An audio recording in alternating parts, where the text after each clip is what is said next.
llamo Vivian Kwan por casualidad. Tengo 42 años y el día de mi boda caminé sola hacia el altar, no porque así lo hubiera elegido, sino porque mi padre eligió a mi hermana Ne. Lo hizo delante de todos. La marcha nupcial ya había comenzado, los invitados se habían puesto de pie, las puertas del salón estaban abiertas y la luz caía sobre el pasillo decorado con flores. Blanca, mi hermana, estaba junto a él, tomada de su brazo. Tenía la cabeza inclinada de esa manera que siempre adoptaba cuando quería parecer frágil, cuando me di cuenta de lo que estaba ocurriendo. Sentí que el aire desaparecía de mis pulmones.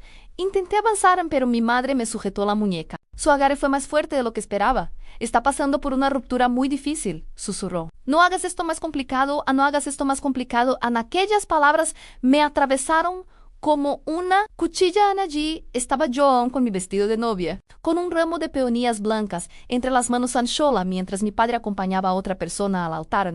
Por un instante, el tiempo pareció detenerse, las flores se volvieron más pesadas.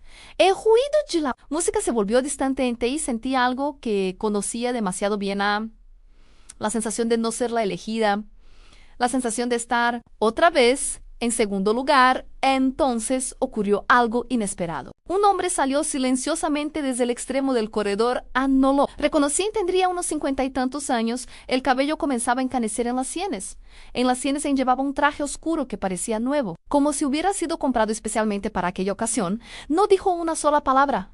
Simplemente extendió su brazo hacia mí, con suavidad y con calma, como si hubiera esperado toda una vida para hacerlo y, por alguna razón que no pude explicar en ese momento, sentí que lo conocían. Algo dentro de mí lo supo antes de que mi mente pudiera comprenderlo. Cuando levanté la vista hacia sus ojos, sentí un estremecimiento recorrer todo mi cuerpo. Entonces escuché una respiración ahogada detrás de nosotros. Giré ligeramente la cabeza a mi padre. Gerald Hartman acababa de verlo y toda la sangre desapareció de su rostro. El salón entero quedó en silencio. Un silencio extraño, pesado, inquietante. La música seguía sonando, pero nadie parecía escucharla. Todos observaban, todos intentaban entender quién era aquel hombre, yo también. Y aunque todavía no tenía respuestas, algo me decía que aquel instante iba a cambiar mi vida para siempre. Mi nombre es Vivian Kwan y esta es la historia del hombre que mi padre pasó 24 años intentando borrar de mi vida, hasta el día en que regresó y caminó conmigo hacia el altar para entender lo que ocurrió aquella mañana. Tenemos que volver al principio, porque las historias más dolorosas rara vez comienzan con una gran tragedia. Normalmente comienzan con pequeñas mentiras. Mentiras repetidas durante tantos años que terminan pareciendo verdad desde afuera. Mi familia parecía perfecta. Vivíamos en una casa grande de 4 habitaciones en un tranquilo suburbio de Columbus. Mi padrastro, Gerald Hartman, tenía un trabajo importante y respetado. Mi madre organizaba cada detalle de nuestra vida con una precisión casi obsesiva. A las vacaciones, a los cumpleaños, a las cenas familiares, a los horarios escolares. Todo estaba perfectamente controlado. Todo, excepto los sentimientos. Gerald no era mi padre biológico. Eso lo había sabido toda mi vida. Lo que nunca me permitieron saber era quién era realmente mi padre. La versión oficial era simple. Había abandonado a mi madre. Cuando yo era pequeña, tenía problemas con el alcohol. Era inestable en los tribunales. Habían decidido que no era apto para criarme y había renunciado a todos sus derechos sin luchar. Y era una historia limpia, anordenada, inconveniente. Y cada vez que hacía preguntas, la conversación terminaba exactamente igual. Con silencio, con evasivas. Con puertas cerradas cuando tenía 5 años. Mi madre se casó con Gerald 2 años después. Él me adoptó legalmente. No recuerdo que nadie me preguntara cómo me sentía solo.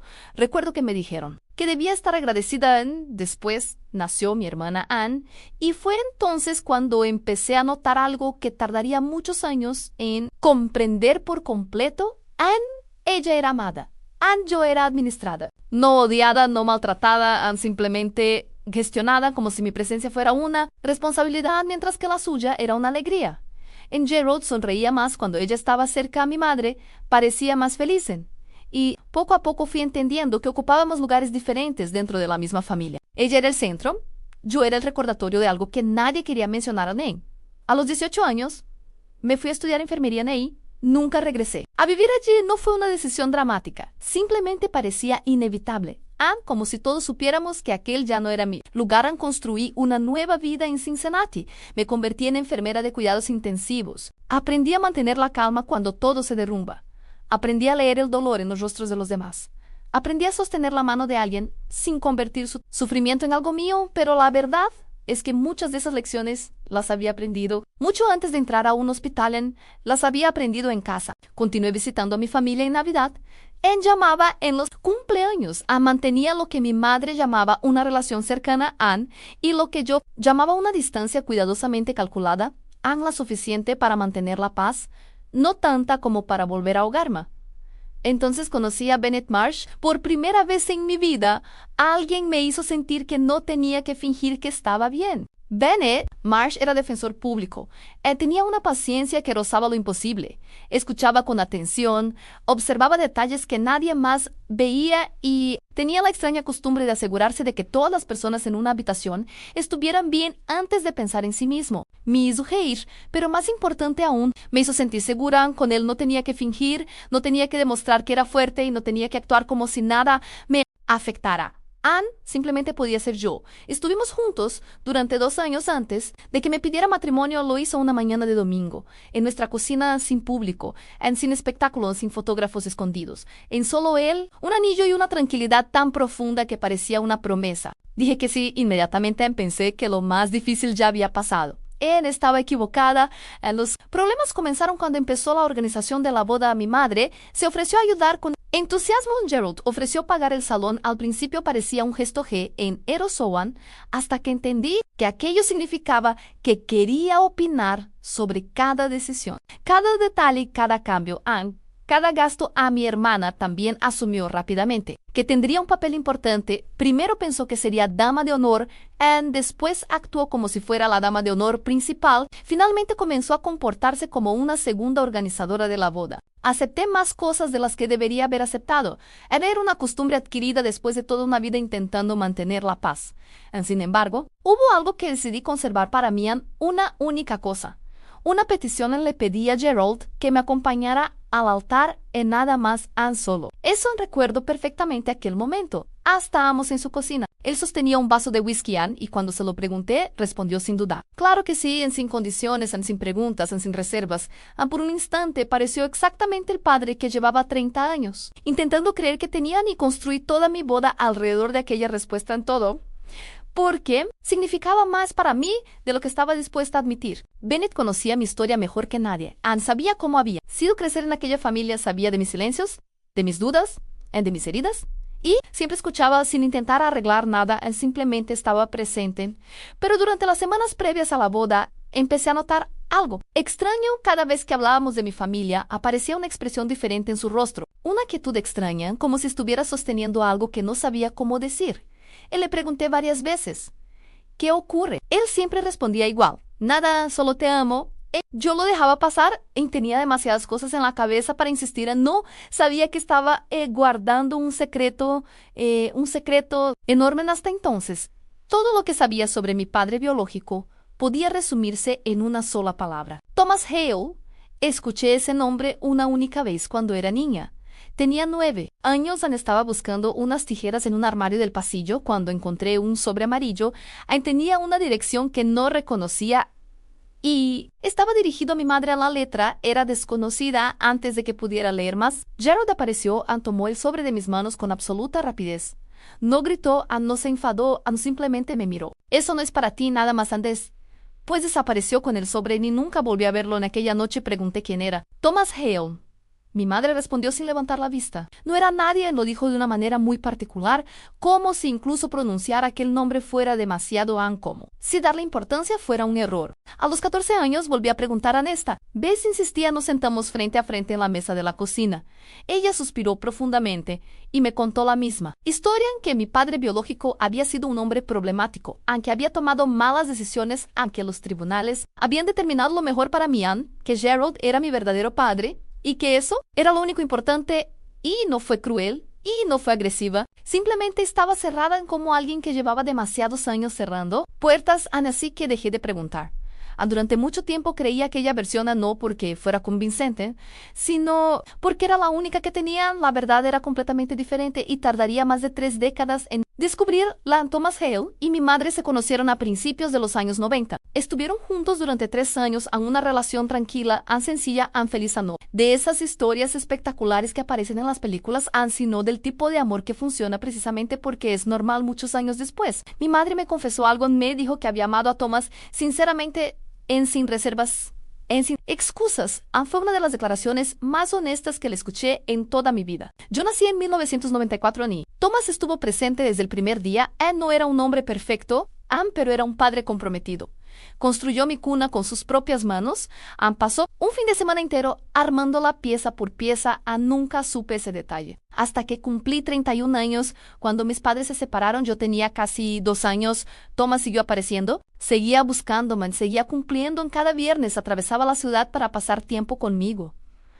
Pagaba manutención. Incluso antes de estar obligado legalmente, intentaba formar parte de mi vida, lo intentaba de verdad.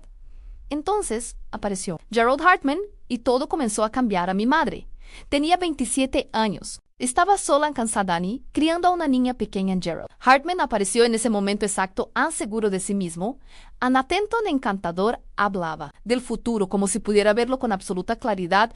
Prometía estabilidad, prometía seguridad, prometía una vida mejor. Mi madre se enamoró de eso, no tengo dudas.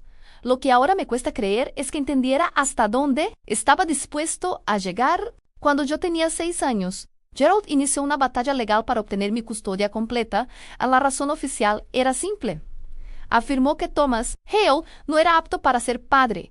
Presentó pruebas, presentó testimonios, presentó testigos. Y todos parecían confirmar la misma historia según ellos. Thomas tenía problemas con el alcohol, era impredecible, inestable y a veces agresivo, un peligro para una niña pequeña. Durante más de 25 años creía que aquella versión era mentira, todo era mentira. Los testigos habían mentido bajo juramento, las acusaciones habían sido fabricadas y Thomas no tenía los recursos para defenderse. Gerald contrató abogados caros, especialistas, personas que sabían exactamente cómo ganar. Thomas apenas podía pagar representación legal. Se sentó en aquella sala observando cómo destruían su reputación delante de todos. Observó cómo lo convertían en un monstruo y no pudo detenerlo. Perdió la custodia, perdió el derecho a visitarme y más tarde perdió incluso sus derechos parentales. Legalmente dejó de existir. Para mí, Anne fue borrado completamente años. Después me contó lo que hizo cuando salió del tribunal. No fue a celebrar, no gritó, no rompió nada. Simplemente caminó durante horas sin saber a dónde ir. Regresó a su pequeño apartamento, abrió la puerta y vio un dibujo mío pegado en el refrigerador. Un dibujo infantil sostenido por un imán que decía: Ohio es para los enamorados. Lo había comprado en una gasolinera porque yo me había reído al verlo. Conservó aquel dibujo, conservó todas mis fotografías, conservó cada recuerdo y jamás dejó de intentar encontrarme. Jamás. En 2009 contrató a un investigador privado. Él logró localizar una dirección, envió una carta, nunca llegó a mis manos. Alguien la interceptó. Después envió otra y otra y otra más. Durante años escribió cartas que desaparecían antes de llegar a su destino. Guardó copias de todas ellas en una vieja caja de zapatos, esperando, confiando, sin rendirse. Yo no sabía nada de eso. Mientras tanto, seguía viviendo mi vida convencida de que había sido abandonada, convencida de que mi padre biológico nunca había querido luchar por mí. Y hasta que ocurrió algo inesperado. 8 meses antes de mi boda, mi madre apareció en mi cocina. Recuerdo perfectamente aquella tarde, llovía en el cielo, estaba gris, y ella parecía más cansada de lo normal. Se sentó frente a mí, y empezó a llorar, no de manera dramática, no, como en las películas. Simplemente lloró en silencio, como alguien que ha llevado una carga demasiado pesada durante demasiado tiempo. Yo no dije nada o esperé. Finalmente levantó la vista y me contó la verdad en toda. La verdad de él me explicó que había descubierto la existencia de los falsos testigos muchos años antes. En 2006, Gerald se lo había confesado personalmente, no porque sintiera culpa, sino porque pensó que aquello la haría sentir protegida. Pensó que ella interpretaría sus acciones como una demostración de amor, como si destruir a otro hombre fuera una forma de cuidar a su familia. Mi madre había vivido 20 años con aquel secreto, 20 años. Lo siento, Vivian, dijo entre lágrimas. Sé que no es suficiente. Y tenía razón. No era suficiente nada. Podía devolverme los años perdidos. Nada podía devolverle a Thomas el tiempo que le habían robado. Nada podía reparar una infancia construida sobre mentiras. Pero era la primera verdad real que escuchaba sobre mi padre. Annie cambió todo, absolutamente todo. Durante semanas apenas pude pensar en otra cosa. A mi mundo entero se había inclinado a las piezas de mi pasado. Ya no encajaban en cada recuerdo, parecía diferente. Cada conversación, cada silencio, cada ausencia, todo adquiría un significado. Nueva Bennett notó el cambio inmediatamente. Por supuesto que lo hizo. Anne siempre notaba todo. Anne sabía que estaba luchando con algo enorme, pero nunca me presionó. Anne nunca exigió respuestas. Anne simplemente permaneció a mi lado. Anne esperando, Anne escuchando, sosteniéndomelo. Que yo no sabía era que mientras intentaba entender aquella verdad, otra historia estaba comenzando en secreto. Una historia que transformaría para siempre el día de mi boda 6 semanas antes de la ceremonia. Bennett conoció a Thomas Hale y ninguno de los dos me lo dijo ni una sola palabra. Anne, porque mi madre ya había tomado una decisión que cambiaría nuestras vidas para siempre 6 semanas antes de la boda. Bennett conoció a Thomas Hale. Mi madre había estado hablando con él desde octubre del año anterior. Después de décadas de silencio, de cartas perdidas y oportunidades robadas, finalmente habían vuelto a comunicarse cuando le contó que yo iba a casarme. Thomas no dudó en preguntar la fecha, a la hora, en el lugar, en cada detalle, y cuando ella le preguntó si quería asistir, respondió inmediatamente. Sí, en solo una palabra, Anne. Pero detrás de ella había casi 30 años de espera mi madre. No me lo contó en Bennett tampoco en más. Tarde ambos admitirían que tenían miedo de que dijera que no. Miedo de que el dolor acumulado fuera demasiado grande. Miedo de que cerrara una puerta que tal vez nunca volvería a abrirse y, siendo sincera, probablemente habrían tenido razón. En aquel momento todavía estaba intentando procesar todo lo que había descubierto. No sabía cómo enfrentarme a una verdad tan enorme. No sabía cómo conocer a un hombre al que me habían enseñado a olvidar. La noche anterior a la boda, Bennett sostuvo mis manos mientras estábamos sentados al borde de la cama. Parecía nervioso, extrañamente nervioso. Hay algunas cosas en movimiento, dijo. Creo que todo va a salir bien. Solo necesito que confíes en mí. Lo miré confundida. Esa es probablemente la frase menos tranquilizadora que me has dicho en toda nuestra relación. Por primera vez en toda la noche sonrió. Una sonrisa pequeña, casi triste, lo sé, respondió. Pero confía en mí, sentí, porque lo amaba a Anne, y porque nunca me había dado una razón para desconfiar de él. Aún así, dormí muy poco a la mañana de la boda. Fue extraña mi madre. Apareció en mi habitación con una taza de té, se sentó junto a mí y me observó durante varios segundos, como si intentara memorizar mi rostro, como si estuviera contemplando algo irrepetible. Estás hermosa, dijo. Mamá, ¿qué ocurre? Sacudió la cabeza. Nada, pero sus ojos decían otra cosa. Te quiero. En eso fue todo. Ana, ahora entiendo que estaba esperando el momento que llevaba décadas imaginando, en el momento en que finalmente la verdad dejaría de esconderse. Y entonces llegó la ceremonia. La música comenzó, las puertas se abrieron, y vi a Gerald, mi padre adoptivo, el hombre que había prometido acompañarme hasta el altar, pero no estaba solo. Mi hermana estaba tomada de su brazo, sonriendo, preparada para ocupar mi lugar, como si aquello fuera perfectamente normal, como si nadie pudiera ver la humillación que estaba sintiendo durante unos segundos. No fui una mujer de 42 años, volví a ser una niña. La niña que encontraba sobres escondidos, la niña cuyas preguntas nunca recibían respuestas, la niña que siempre parecía quedar en segundo lugar y justo cuando pensé que no podía soportarlo más, apareció Ellen Thomas Hale, mi verdadero padre. No dijo nada, no necesitó hacerlo, simplemente me ofreció su brazo, y por primera vez en toda mi vida, alguien me estaba dando una elección. Podía quedarme allí, podía enfadarme, podía huir, podía avanzar. Elegí avanzar, tomé su brazo, comenzamos a caminar. Nunca olvidaré la expresión de Gerald. El color desapareció de su rostro, sus ojos se abrieron con incredulidad. Era la mirada de un hombre que acababa de darse cuenta de que ya no controlaba la historia. La música seguía sonando, los invitados permanecían inmóviles. Algunos observaban sorprendidos, otros confundidos, otros emocionados. Pero yo apenas veía nada. Solo sentía el brazo de Thomas junto al mío, firme, tranquilo, presente en como había querido estar durante tantos años. No recuerdo cada paso, pero recuerdo cómo me sentía ligera, libre, como si una parte de mí hubiera estado esperando aquel momento durante toda una vida. Cuando llegamos al final del pasillo, Bennett estaba esperándonos en dosiera, y en cuanto nuestras miradas se encontraron, entendí todo, entendí por qué había guardado silencio, entendí por qué me había pedido confianza y entendí que aquel hombre había pasado semanas ayudando a construir un momento que no era para ella, un momento que era para mí. Thomas se inclinó ligeramente hacia mí y su voz apenas fue un susurro. He intentado llegar hasta aquí durante mucho tiempo, y las lágrimas llenaron mis ojos. No pude responder y solo apreté suavemente su brazo porque sabía exactamente lo que quería decir. En la ceremonia continúa, nos casamos, reímos, lloramos, celebramos. Y, por primera vez en muchos años, me sentí completa. Gerald abandonó la recepción antes de que terminara. No se despidió de mí, no me felicitó, no me abrazó, simplemente se marchó. Nunca le pregunté qué sintió aquella noche y quizá nunca lo haga. Algunas respuestas llegan demasiado tarde para cambiar algo. Mi madre permaneció sentada con Thomas durante más de una hora. Los observé desde el otro lado del salón. Hablaban en voz baja, a veces ella lloraba, a veces él. Asentían, parecían dos personas intentando comprender las ruinas de una historia que jamás debió romperse. Más tarde, Bennett se acercó a mí y me rodeó con un brazo. Lo siento por habértelo ocultado. Ana apoyó la cabeza sobre su hombro. Lo sabías antes que yo, asintió. Tu madre me llamó. Quería asegurarse de que él pudiera entrar. No estaba segura de poder hacerlo sola. Lo observé durante unos segundos y luego sonreí. Eres un hombre muy extraño, Nell. Se rió, lo sé. Y también eres un hombre increíble. Besó mi frente. ¿Tú eres increíble después de la boda? Thomas y yo comenzamos a vernos regularmente. Al principio fue extraño.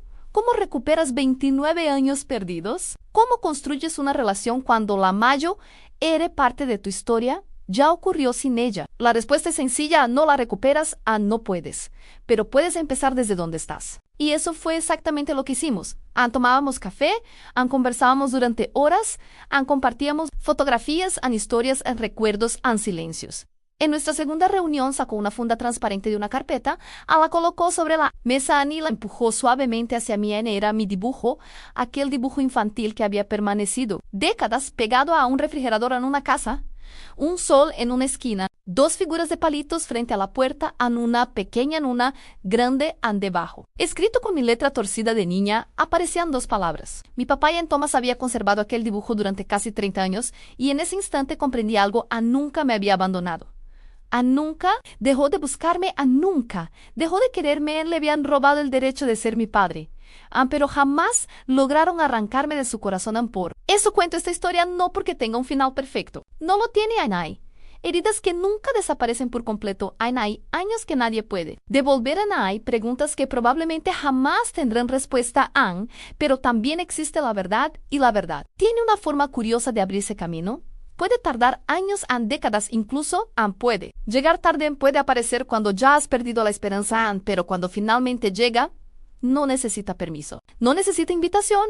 Simplemente da un paso al frente, ofrece su brazo, y te recuerda quién eres realmente. Ese día caminé hacia él. Altar con mi padre llegó tarde, pero no demasiado tarde. Y eso cambió mi vida para siempre.